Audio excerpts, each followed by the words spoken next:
I don't celebrate Christmas. I used to say it like a fact, the way a man says he doesn't keep whiskey in the house, or doesn't ride after dark. Not because I thought it made me tough, because out here, toughness is just another kind of foolish pride, but because it kept things simple. December was a month for work, for firewood stacked high enough to outlast a storm that could bury a cabin to its eaves, for checking traps with numb fingers and a jaw clenched against the ache of wind, for counting hay bales and watching the sky the way a preacher watches, sin quietly, constantly, ready for the moment it turns. Christmas was for other people, for towns with church bells and lamplit windows, for tables where laughter could drown out the cold, for families. My cabin on Coldwater Ridge wasn't built for that. It squatted on the Wyoming high country, like a stubborn animal, half sunk into the slope, its logs dark with pitch and age. Snow packed itself tight against the walls, sealing every seam it could find. The ridge rose behind it in a white spine of rock and pine, and below, the valley opened into emptiness, miles of frozen grassland and timber that looked soft from a distance and killed you up close. The nearest town was a day's ride in good weather. In December, with the drifts deep and the wind sharpening the air like a blade, it might as well have been another world. That suited me. I'd lived alone long enough that silence didn't feel lonely anymore. It felt safe, predictable, honest. People weren't. People brought stories and questions and the kind of warmth that asked you to remember you had once wanted things I'd buried wanting 7 winters ago, right along with the 2 graves I never visited anymore. My wife, Sarah, had died in a December storm that came in quiet, the way the worst ones do. My son, Eli, followed her 3 days later, his small body too tired to fight the fever, his breath fading in my palm as I counted it like numbers could bargain with God. The night after I buried him, the town priest tried to tell me it was the season of miracles. I walked out before he finished his sentence. Since then, I didn't mark December with anything but work. No wreath, no songs, no candles in the window. I kept the cabin closed tight, and my heart tighter, and the ridge obliged. It kept giving me winters hard enough to stay busy, and merciful enough to stay alive. That morning, December 24th, 1887, the storm had settled over Coldwater Ridge like a lid, not the kind that screamed and announced itself, the kind that erased the world in slow, steady strokes, until you couldn't tell where the ground ended and the sky began. Snow fell thick and straight, driven more by weight than wind. The pines stood like dark ghosts, their branches sagging under white burdens. Even the creek down the slope had quieted to a muffled trickle under ice. It was a day meant for staying inside. But cattle don't care about holidays, and traps don't wait for good weather. So I went out at first light with my scarf pulled high and my rifle slung over one shoulder, moving through drifts that came up to my knees in places. My breath came out in short white bursts that froze on my mustache and beard. My fingers, wrapped in worn gloves, burned with cold, and then went numb the way they always did out here, the way they always would. I checked the fence line first. Snow had piled against the rails, smooth and unbroken. No signs of elk. No wolves. That was good. Then I made my rounds trap to trap, slow and methodical, because rushing in a blizzard is how you end up a corpse someone finds in spring. 2 rabbits, 1 empty snare, a 3rd trap half buried and sprung, likely tripped by a fox too light to hold. I reset what needed resetting and turned back toward the cabin. It took longer than it should have. The storm blurred distance, made every tree look like every other tree. The ridge had a way of shifting on you when the world went white. Men talked about it like the land was cursed.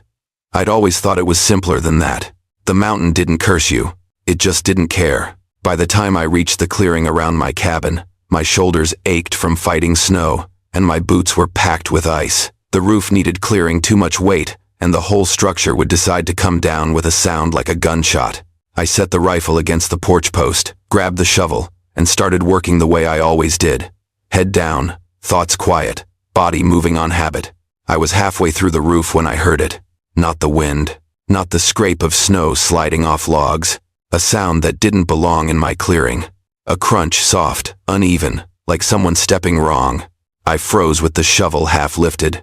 The ridge went still around me, the silence so thick it felt deliberate. Storm days are quiet, but this wasn't just weather. This was the kind of quiet that makes your skin tighten. Another crunch. Closer. I slid the shovel handle down slow and reached for the rifle. My hand closed around cold wood. I didn't shoulder it yet. I just held it, muzzle down, and listened. A man would have moved with purpose, even if he was hurt. An animal would have bolted the moment it saw a cabin. The scent of smoke, the human claim. This was neither. I stepped off the roof, boots sinking deep into the drift, and moved to the edge of the porch. The snowfall blurred the tree line into a gray smear. My eyes scanned left, right, pausing on darker shapes. Hunting for motion. There.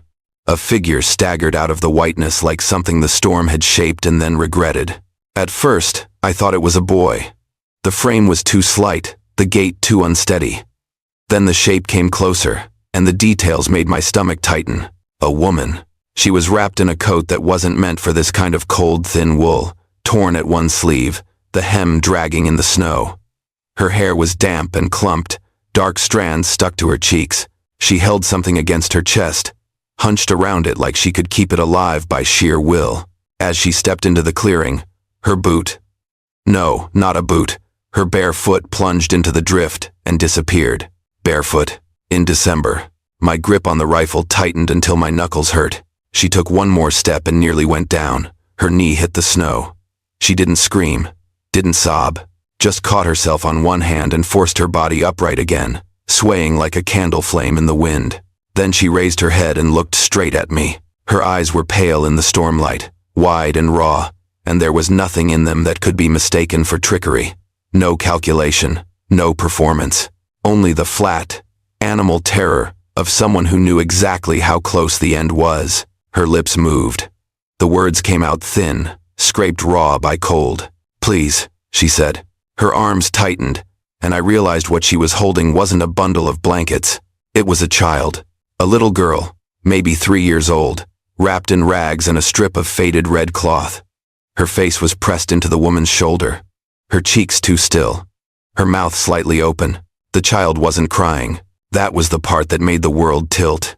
Children cry when they're scared. They cry when they're hungry. They cry when they're cold. They don't go quiet like that unless something is wrong. The woman swallowed hard, her throat working. "It's Christmas tomorrow," she whispered, like the words were a plea and a confession all at once. "Please. Just—" She tried to take another step, and her legs betrayed her. She dropped to both knees in the snow, clutching the child tighter, her shoulders shaking so hard it looked like the storm had gotten inside her bones. I didn't move. Every rule I'd lived by for 7 years shouted the same thing. Shut the door. Bolt it. Let the mountain finish what it started. People didn't wander up to Coldwater Ridge on purpose. Not in a storm like this. If she was here, she was lost, desperate, or running, and men who were running from something often brought it with them. I told myself it could be bait, that there might be riders in the tree line waiting for me to step out, rifles trained, ready to take what little I had. I told myself that opening my door meant inviting danger into the one place I'd managed to keep intact. Then the child's head lolled slightly, and the woman made a small, broken sound, almost a sob, almost a growl. It wasn't for herself. It was the sound of a mother watching the end come for her child and having nothing left to bargain with. My feet moved before my mind caught up. I stepped off the porch and sank into the drift, the snow biting through my boots. I kept the rifle low, eyes flicking to the tree line, to the ridge, to any dark shape that might shift wrong. Nothing moved but snow. I stopped a few paces from her. Up close, she looked worse. Frost clung to her lashes. Her lips were split and bleeding. Her hands were red, mottled, trembling so hard she could barely keep hold of the child. I could smell her cold sweat, wet wool, and something iron, like fear, had a scent. "Can you stand?" I asked. My voice sounded strange in the storm, like it didn't belong to me. She tried. Her arms tightened, and she pushed against the snow. Her body rose an inch, then shook and sagged. She shook her head once, fast and ashamed. I can," she lied, the word cracking. I looked down at the child again. The little girl's skin was pale, her lips slightly blue. No movement, no sound. I didn't have time for lies. I crouched, keeping my weight low, and reached toward the child first. The woman flinched, not away, but protective, her shoulders curling like she expected a blow. "I'm not taking her," I said quietly. "I'm helping." Her eyes flicked up to mine, searching for something she could trust. She didn't find certainty. No one does out here. But she found urgency. She loosened her hold enough for me to slide my arm beneath the child's back. The girl was light, too light, like a bundle of sticks. That hit me like a fist to the chest, sharp and sudden, dragging a memory up from a place I kept locked. Eli's body had been light too, in the last hours. I clenched my jaw until my teeth hurt, and lifted the child carefully into my arms.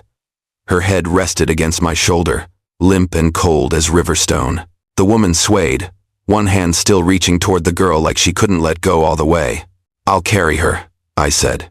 The woman nodded just once, like her pride had already been stripped away by the storm. I shifted my stance and hooked an arm around the woman's shoulders, bracing her, guiding her toward the porch. She stumbled beside me, half walking, half being dragged. Her bare feet left red smears in the snow. When we reached the door, I shoved it open with my shoulder. Heat rolled out in a wave. Smoke, pine, and the steady breath of a fire I'd banked before dawn. The woman stopped in the doorway like the warmth was a shock. For a heartbeat, she looked like she might collapse right there, falling into the threshold. I didn't let her. "Inside," I said, and my voice had an edge now, command, not cruelty. Now. I carried the child to the hearth and lowered her onto the thick wool rug. I stripped off my gloves, hands already stinging as the heat returned, and pressed 2 fingers to the girl's neck. A pulse, thin, fast, still there. I exhaled slowly, like I'd been holding my breath for miles. Behind me, the woman sank to the floor, her back against the wall. Her eyes were fixed on the child, not on me, not on the cabin, not on anything else. I grabbed the thickest blanket from my cot, the old one I never threw out, and wrapped it around the girl, tucking it tight but not smothering. "Stay with me," I muttered, not sure if I was talking to the child or to the part of myself that wanted to step back and pretend this wasn't happening. I set water on the stove, hands moving automatically.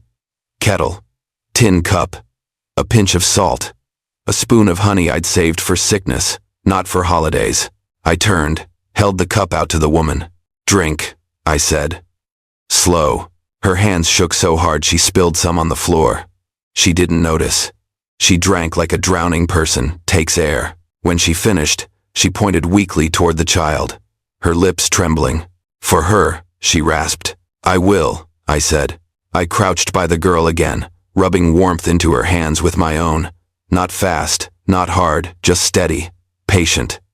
The way you do with frostbite, the way you do with anything fragile that might break if you rush it. The woman watched every move I made, her eyes sharp despite exhaustion, as if she expected me to decide at any moment that mercy was too expensive. I didn't look at her for a long time. Names make things real. Stories make people stay in your head.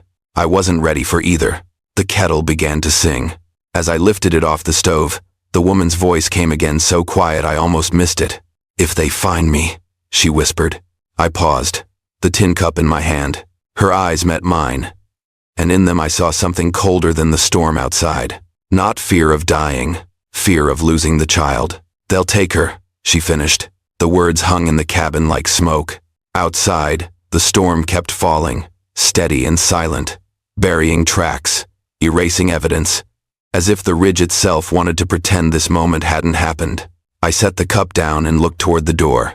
The same door I'd kept shut every December since the graves. I had opened it, and whatever was out there now, storm, men, trouble, had just become my problem. I didn't say that to her. I only said one thing, low and certain, like a promise I hadn't planned to make. "Then we make sure they don't." The kettle never really stopped singing that night. Even after I poured the water, even after the steam thinned and drifted up into the rafters, the sound seemed to linger, like the cabin itself was remembering what heat was supposed to do. I knelt by the hearth with the girl in my arms, keeping her close enough to feel the fire without letting it scorch her. Her breathing was shallow, quick, the way a trapped animal breathes. I wrapped the blanket tighter around her shoulders, tucking it under her chin so the warmth stayed where it mattered. "Stay," I murmured, again not sure who I was talking to. The woman Mary, I would learn later. But not yet sat against the wall where I'd left her. She'd pulled her knees up and hugged them like they might float away if she didn't. Her bare feet were red and angry, the skin already blotched in places that worried me. I didn't ask how long she'd been walking, didn't ask where she'd come from. Those questions could wait, if they needed answering at all. Survival couldn't. I set the tin cup on the floor beside her, steam curling off the surface. Small sips, I said. Don't rush it. She nodded and obeyed. That mattered. People who'd been desperate too long either clung to help or fought it. She did neither. She followed instructions like someone who understood that rules, even temporary ones, kept you alive. When she finished, she held the cup out for me to take.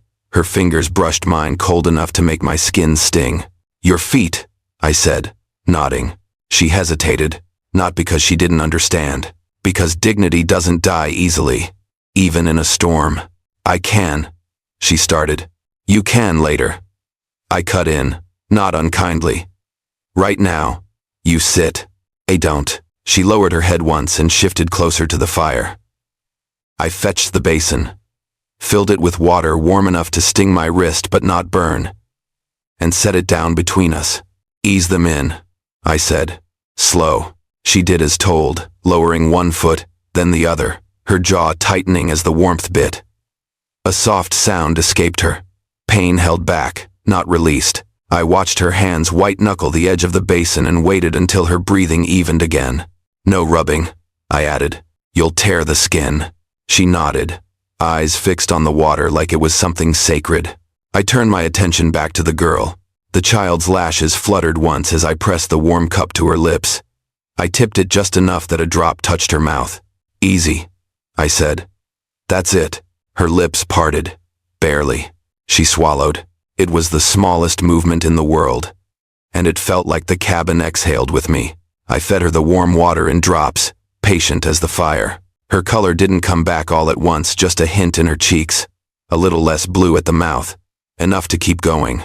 When I set her back on the rug, she made a faint sound, something between a whimper and a sigh, and curled toward the heat on her own.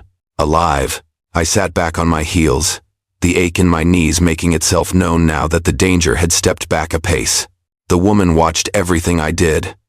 Not with gratitude, with attention, as if she were memorizing the shape of my movements, the rhythm of my care, in case she needed to do it herself later. She won't sleep deep, I said. Not yet. If she does, wake her. Gently. I will, she said. Her voice was rough, but steady. I glanced at her hands, raw, cracked, bleeding in places. I crossed the cabin and grabbed a small jar from the shelf above the stove. Goose fat mixed with beeswax. I set it beside her. For your hands, I said. Thin layer. They're present. She looked at the jar, then at me. Thank you. It was the first time she'd said it. I nodded once and turned away before it could settle between us. I stoked the fire, careful not to let it roar. Too much heat too fast was as dangerous as the cold. The flames caught and held, their light pushing back the shadows that clung to the corners of the room. The cabin smelled like pine sap and warm iron now. Like life, if you were generous with the word. Outside, the storm leaned against the walls, testing them. Snow slid off the roof in soft, heavy sighs. I barred the door, not slamming it, not making a show of it. Just the quiet, practiced motion of someone who understood that night still had a say in things. When I turned back, the woman was on her knees beside the child, one hand hovering just above the blanket, afraid to touch too much. She needs a name, I said, surprising myself. The woman's shoulders loosened a fraction. Annie, she said. Her name is Annie. I nodded. Thomas, I said, tapping my chest. That's me, she swallowed. Mary. Names settled into the room like tools laid on a table. Useful. Dangerous. Annie stirred again, her brow furrowing. Mary leaned close and murmured something soft Irish, maybe. The cadence unfamiliar but gentle. The child's breathing slowed. I watched without meaning to. There was a way Mary moved, careful, economical, like someone who'd learned not to waste energy on things that didn't matter. She didn't fuss, she didn't cry, she just stayed present.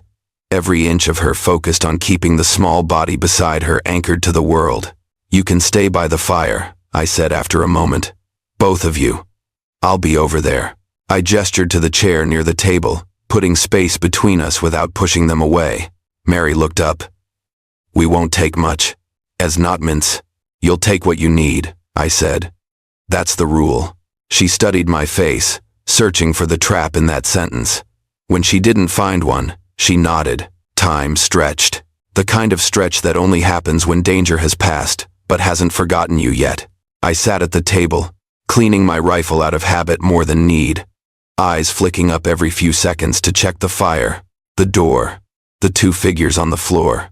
Annie slept in short, shallow intervals, waking just long enough to drink and then sinking back into warmth. Mary didn't sleep at all. Sometime near midnight, when the storm eased just enough that the silence felt louder, I noticed something on her coat, a scrap of cloth sewn into the lining near the shoulder. Not decorative, intentional. Stitched with a pattern I recognized not from towns, not from churches, from ranch hands, from work crews, from men who marked what they owned. My jaw tightened. Mary saw my gaze follow it and stiffened. That's not, she started. I didn't ask, I said. She stopped, relief and tension crossing her face at the same time. I went back to the rifle, my hands steady but my thoughts no longer quiet. So she hadn't just wandered up here. Someone had a reason to want her found. Outside, the wind shifted, dragging something new through the trees. Not snow, a sound, distant, faint, the unmistakable rhythm of hooves moving wrong, slow, careful, testing the ground. I froze. Mary saw it immediately. She didn't look at the door. She looked at me. They're close, she whispered. I listened, counting the beats between sounds, mapping distance in my head. The hooves faded, swallowed again by wind and white. Maybe imagination, maybe not. I rose quietly and crossed to the door, resting my hand against the cold wood. The bar held firm beneath my palm. I didn't open it. I didn't speak. I went back to the hearth and added one more log to the fire, keeping the flame low and steady. Get some rest, I told Mary, my voice even. We'll see what morning brings. She nodded, though her eyes stayed open. As I settled back into my chair, the words she'd said earlier came back to me, heavy as a vow I hadn't meant to hear. If they find me, they'll take her. I stared into the fire and thought about the door, about how warmth, once given, was hard to take back, and about how December had a way of deciding things whether you believed in Christmas or not. Outside, somewhere beyond the ridge, the storm erased tracks. Inside, it felt like something had just begun. Morning didn't arrive so much as it bled into the cabin. The storm loosened its grip just enough to let a pale gray light seep through the cracks around the shutters. Snow still fell, but slower, now thicker flakes drifting down like they were tired of fighting. The kind of weather that tricks a man into thinking the worst has passed. It hadn't. I woke in the chair by the table, my neck stiff, my jaw sore from clenching through half-sleep. The fire had burned down to coals, red and patient. For a heartbeat, the cabin felt the way it always did in winter. Empty, controlled, familiar. Then I heard the breathing. Soft, uneven, not mine. I looked toward the hearth. Mary was curled on her side near the fire, her coat pulled around her shoulders, one arm draped protectively over the small shape beside her. Annie lay wrapped in the blanket, her face turned toward the warmth. Color had crept back into her cheeks, not much, but enough that she didn't look like a ghost anymore. Alive. The word landed heavy and stayed. I rose quietly and stirred the coals, adding a split log and blowing gently until the flame caught. The fire answered with a low crackle, light spilling back into the room. I set water on the stove and listened to it begin its slow work. Mary's eyes opened before I spoke. She didn't startle, didn't reach for Annie in panic. She just watched me, alert even in rest, like a woman who'd learned that waking was safer than sleeping too deep. How is she? She asked. She stayed warm, I said. That's something. Mary nodded, relief softening her shoulders. She shifted carefully and touched Annie's cheek with the backs of her fingers. The child stirred, a small sound escaping her throat, then settled again. I poured water into a tin cup and added a pinch of salt. Less honey this time. Annie would need more than comfort soon. When I knelt to offer it, her eyes fluttered open. They were gray-blue, the color of a winter creek under ice. She stared at me, unafraid but uncertain, like she was deciding whether I belonged in the world she'd woken back into. "Easy," I said. "Just a little." She drank, slow and clumsy, a few drops spilling down her chin. Mary wiped them away with the edge of her sleeve, murmuring something low and rhythmic. Annie's hand reached out and closed around Mary's finger, tight enough to leave white marks. She was stronger than she'd been hours ago. That mattered. I stood and went to the shelf by the door, pulling down the sack of oats and the small tin of dried apples I kept for lean weeks. I measured carefully. Survival was a habit of counting. Mary watched me from the floor. "You don't have to," she began. I shook my head once. "I'm not wasting heat on arguments." That stopped her. I cooked slowly, keeping the pot just shy of a boil. Too hot would do more harm than good. I set the bowl down within Mary's reach and stepped back. "Feed her first," I said. Mary did, breaking the softened oats into tiny portions, waiting between each bite. Annie grimaced at the taste but ate. When she was done, she leaned back against Mary's chest and sighed, a deep, satisfied sound that didn't belong to someone on the edge of dying. Mary closed her eyes for a second, like she'd been holding something in, and finally let it go. "Thank you," she said again, quieter this time. I nodded, already turning away. It was easier not to let words pile up. I needed socks, real ones, thick wool. I crossed the cabin to the old trunk under the narrow window, the one I almost never opened. Its lid stuck for a moment, protesting like it always did. I forced it anyway. The smell hit me first. Old cedar, clean cloth, and something else, something thin and sharp that lived in memory more than wood. I pushed aside folded shirts and a pair of small boots I hadn't been able to throw away. My fingers brushed a familiar edge, and I stopped. The box sat at the bottom, just where I'd left it 7 years ago. Pine wood, hand-sanded, a simple lid, no ribbon, no name. I hadn't meant to open it. I hadn't thought about it in years. But there it was, patient as the ridge, waiting for me to decide. I lifted the lid. Inside lay the wooden horse. I'd carved it in the evenings after Eli went to sleep, working by firelight so he wouldn't see. Its legs were uneven, the mane roughly notched, but the body was smooth, where my hands had worried it over and over. I'd rubbed it with oil until it shone. It had been meant for Christmas morning, for a boy with bright eyes and a laugh that came too easily. My throat tightened, sharp and sudden. I closed the box and stood there longer than I should have, my hand resting on the lid like it could hold the past in place if I pressed hard enough. Behind me, I felt Mary's gaze. She didn't come closer, didn't ask, didn't say the word Christmas. That restraint told me more about her than any story could. I pulled out the socks from beneath the box and shut the trunk. When I turned back, Mary was looking at the fire, her face carefully blank. I knelt by Annie and slid the socks onto her feet, one slow movement at a time. The wool swallowed her toes, thick and warm. Her eyes opened again. She looked at the socks, then at me. A smile flickered across her face, small, surprised, like she hadn't expected the world to offer anything else. She reached out with one hand and touched my sleeve. It was nothing. It felt like everything. I cleared my throat and stood. "Don't let her sleep too long," I said, retreating into the safety of instruction. "Wake her if her hands get cold." "I will," Mary said. The day wore on in pieces. The storm eased another notch, enough that sound carried again. The ridge creaked as snow shifted.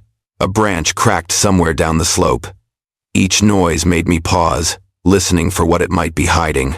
Mary stayed by the fire, tending Annie with the same quiet focus she'd shown the night before. When Annie slept, Mary mended the tear in her coat with thread she'd pulled from her hem. She didn't ask for anything. She didn't touch what wasn't offered. That mattered too. Late in the afternoon, I heard it. Not close. Not yet. The distant thud of hooves on packed snow, muffled but distinct. I went still, my hand lifting without thought toward the rifle. Mary felt it before I said anything. Her body tensed, her arm tightening around Annie. "Thomas," she whispered. I held up a hand. The sound came again. 2 beats, maybe 3. Moving slow, careful, not lost. I crossed the cabin and peered through a narrow crack in the shutter. The world beyond was white and gray, the ridge half hidden by drifting snow. I couldn't see riders, but I didn't need to. Someone was down there. I turned back to Mary. "Keep her quiet," I said. "Not scared, just quiet." Mary nodded. She bent and pressed her forehead to Annie's, whispering something soft. The child's fingers curled into Mary's coat, trusting. I moved to the trunk again. This time, I opened it all the way. I took out the wooden horse. For a moment, I held it in my hands, the weight familiar, grounding. Then I carried it to the hearth and set it beside Annie, just within her reach when she woke. I didn't call it a gift, didn't call it Christmas. I just placed it there, something solid in a world that kept shifting. Annie stirred, her eyes finding the horse, her fingers closed around it. Clumsy but sure. A small sound escaped her, a breath that might have been a laugh. Mary covered her mouth with one hand, her eyes shining in the firelight. Outside, the hooves passed below the ridge, distant but unmistakable. I stood between the door and the hearth, my shadow long on the floor, the rifle within reach. Whatever was coming hadn't reached us yet, but it was close enough to feel. And for the first time in 7 winters, I realized something else with a clarity that unsettled me more than the storm ever had. I wasn't alone in this cabin anymore, and the box I'd buried wasn't empty. It had been waiting. The hooves didn't come closer. That was what worried me. They moved along the lower ridge instead, slow, deliberate. Like whoever was riding knew exactly where the land narrowed and where sound carried wrong. I stood at the window slit and counted the seconds between beats, mapping distance the way I'd learned to do back when men depended on me to read a landscape before it decided to kill them. 2 riders. Maybe 3. Not hunters, not lost. Mary didn't ask. She watched my face and adjusted herself to it, drawing Annie tighter, shifting her body so the child was shielded without being smothered. Annie slept again. The wooden horse clutched in her small fist, one ear pressed flat from her grip. I eased the rifle off its peg and checked the chamber quiet. Practiced. No metal on metal. I didn't want a sound escaping the cabin unless I chose it. "They'll circle," I said. "They always do." Mary nodded, her jaw set. "I can go." I looked at her. "Go where?" "Out," she said. "If they're looking for me, I won't hide behind your door." There was no drama in her voice, no bargaining, just a statement of fact, like stepping into bad weather because it was there and couldn't be wished away. "That's not happening," I said. Her eyes flicked to mine. "They won't hurt you if I—" "They might," I cut in. "And they'll take her anyway." That stopped her. She glanced down at Annie, then back up at me. Whatever she saw in my face made her swallow the rest of her argument. I crossed the cabin and knelt in front of her. "Listen," I said, keeping my voice low and steady. "If they knock, you don't move. If they don't knock, you don't move. No matter what you hear." "And you?" she asked. "I'll do the talking." She hesitated, then nodded once. "Trust." Given carefully, I showed her where to stand if the door opened out of the line of sight, out of the light. I didn't like hiding her, but this wasn't about pride. It was about angles, about buying seconds. I hadn't finished speaking when the knock came. Not a pounding, not a demand. 3 measured taps, polite enough to be dangerous. I straightened, took a breath, and stepped to the door. I didn't open it. I rested my palm against the wood instead, feeling the cold leach into my skin. "Who's there?" I called. A pause, snow shifting, a throat cleared. "Afternoon," a man said. "We're looking for someone." The voice was relaxed, practiced. The kind of tone men use when they want to sound reasonable while doing unreasonable things. "Not a good day for looking," I replied. "Ridge isn't friendly." Another pause. Then a faint chuckle. "Never is," the man said. "Still, we were told she headed this way." "She?" Mary's breath caught behind me. I felt it like a change in the room. "A woman," the voice continued. "Irish. Carries a child." My jaw tightened. "No one's passed through here," I said. "Not today." I heard boots shift outside, snow crunching closer to the porch. "Mind if we warm ourselves a moment?" the man asked. "Storm's a nasty one." "That depends," I said. "On who you are." Another voice cut in higher, sharper. "We just want what belongs to us." There it was. I leaned closer to the door. People don't belong to anyone on this ridge. Silence stretched. The wind pushed against the cabin like it was listening too. Then the first man spoke again, softer now. You don't want trouble, friend. That woman stole from her employer. Ran off with his property. We're here to bring her back. I pictured the scrap of cloth sewn into Mary's coat. The brand. Ownership disguised as order. You got proof? I asked. A beat too long. Don't need it, the second man said. He's a respected rancher. So am I replied, though the word tasted strange in my mouth. And this is my land. Another step on the porch. Close enough now that I could hear a horse snort, smell leather, and cold sweat through the door. Open up, the first man said. Let us see for ourselves. Behind me, Annie stirred. A small sound no louder than a breath, but it was enough. The man outside heard it. I told you, the second voice said quietly. There's a child. My hand tightened on the rifle. I slid the bar back, not all the way, just enough to crack the door a few inches. Cold air sliced in, sharp and bright. I stepped into the gap, blocking the view with my body. Two men stood on the porch, both wrapped in heavy coats, snow crusted along their hems. One older, with a calm face and watchful eyes. The other, younger, restless, his hand too close to his belt. Their horses waited below, heads down against the wind. You're trespassing, I said. You've been told to leave. The older man smiled thinly. We'll leave when we're sure she's not here. She's not 18. His gaze flicked past me, trying to catch the firelight behind my shoulder. I didn't move. You're making this harder than it needs to be, he said. No, I replied. You are. The younger man shifted his weight, impatience flashing across his face. We heard a child. I met his stare. You heard the wind. For a moment, no one spoke. The storm filled the space, snow hissing against wood. Then the older man exhaled.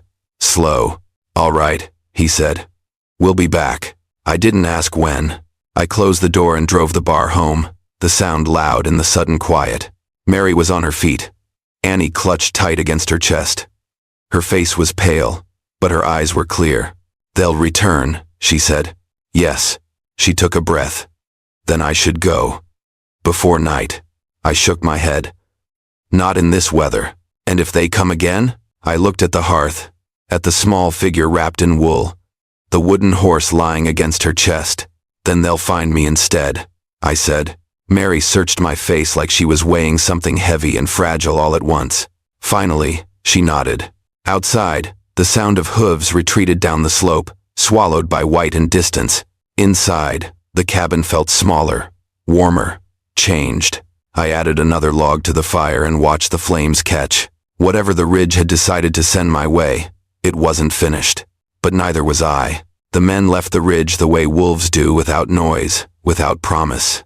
I waited until the sound of hooves was gone for good, counting breaths the way I used to count seconds before an ambush. When the silence settled back into its old shape, I let my shoulders drop a fraction and turned from the door. Mary was standing where I'd told her to stand. Annie pressed against her chest. The child's small hand still clutched the wooden horse, its legs poking out from the blanket like it might gallop away if given the chance. They'll come back, Mary said. Yes. It. Not fear in her voice. Certainty.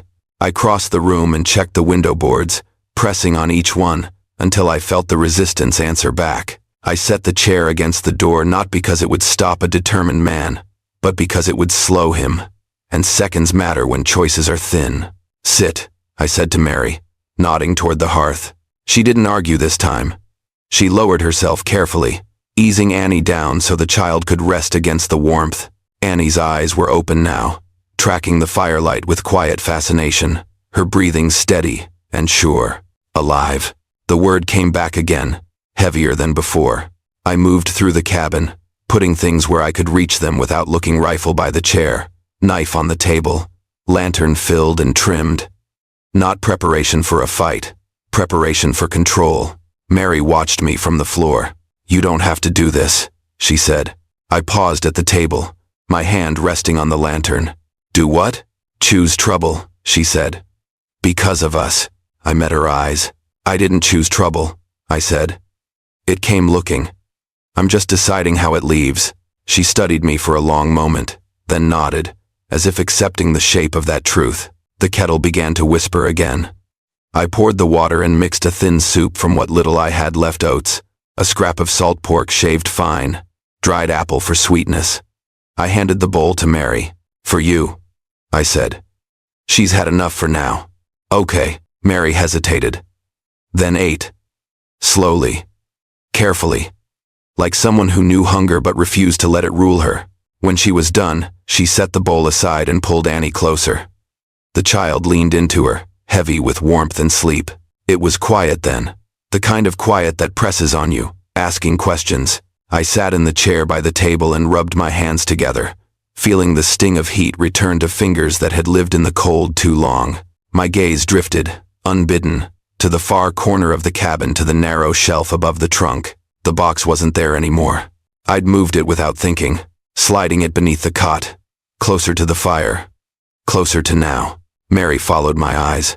"That was your son's," she said quietly. I didn't ask how she knew. Some truths don't need explaining. "Yes."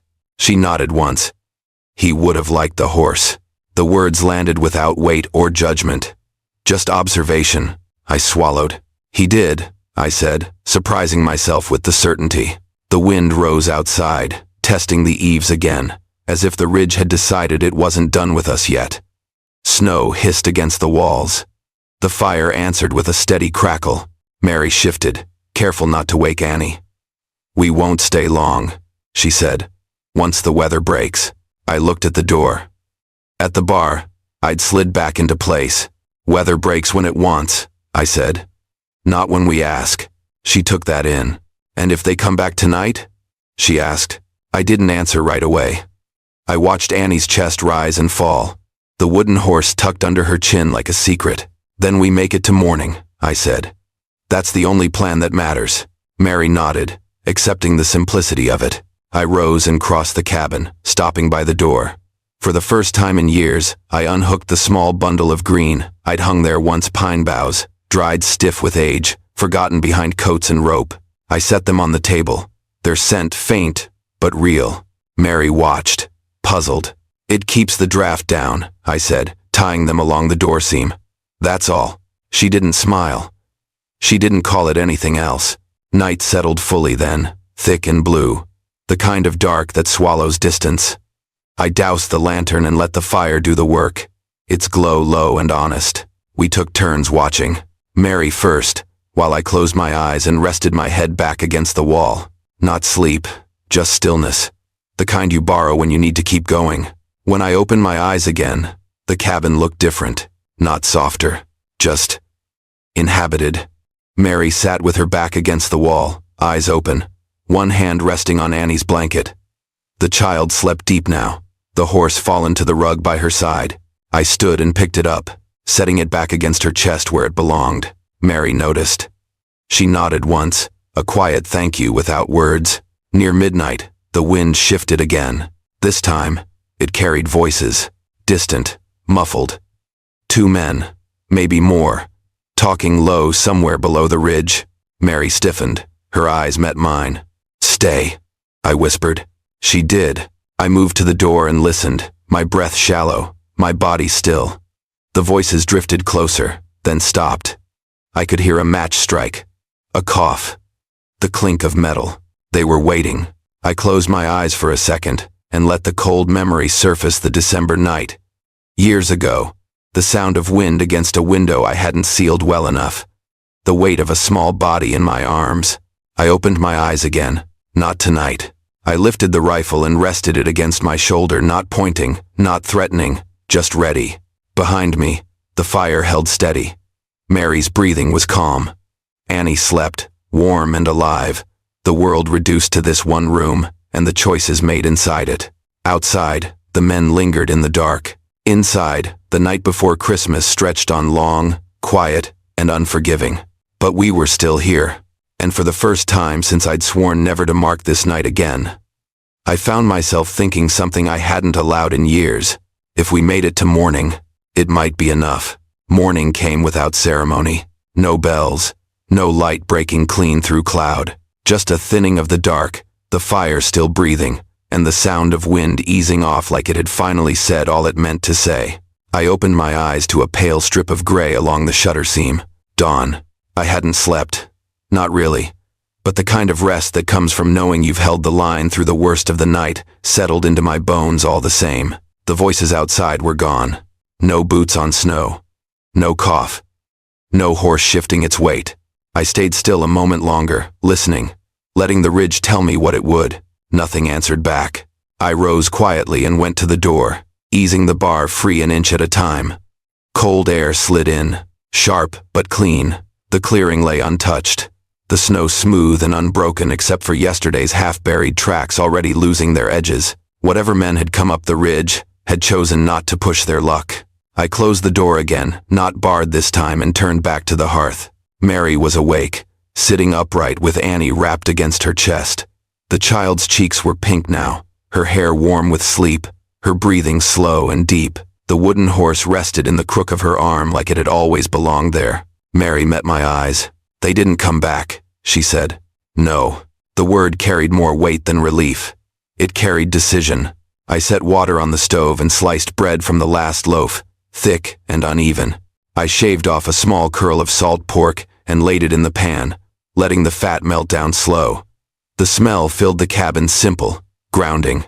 Mary watched me work, her face softer now, the tight edge worn down by surviving the night. "You could still send us away," she said. "Now that it's morning." I didn't look at her right away. Outside, the wind tugged at the eaves, gentler than before.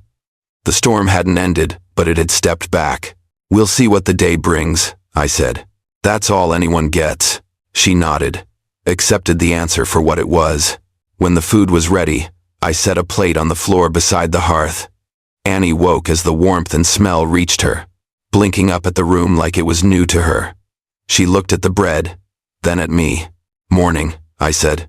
She studied my face, serious as a judge, then broke off a small piece of bread and took a careful bite. Her eyes widened. Mary laughed a small, startled sound, like she'd forgotten how it worked. I poured coffee for myself, water for Mary, and sat at the table. The space between us no longer measured by caution but by habit forming itself. After we ate, I pulled on my coat and stepped outside to clear the porch. The snow came away easy, lighter than yesterday. I dragged a small fir branch from the woodpile and leaned it against the doorframe, nothing more than green against white. When I came back in, Mary noticed. "You didn't have to," she said. "I know," I replied. She didn't say the word Christmas. Neither did I. But Annie did. She pointed at the branch, then at the horse in her hand. "Tree," she said, the word quiet but certain. Mary's breath caught. She brushed her daughter's hair back with shaking fingers. I cleared my throat and reached beneath the cot, pulling the box free at last. I set it on the table and opened it, lifting out a small red ribbon I'd kept folded inside. Not much, just enough to tie a promise once upon a time. I knelt and tied it around the wooden horse's neck. Annie grinned. That did it. I stood, straightening slowly, and felt something loosen in my chest that had been locked tight for 7 winters. "Merry Christmas," I said. The words didn't echo. They didn't ask for anything back. They just sat there, honest and quiet, like the fire. Mary looked at me for a long moment. Then she nodded. "Merry Christmas," she said. Outside, the ridge held its peace. The storm hadn't forgiven us. The world hadn't softened. But the cabin stood warm and whole.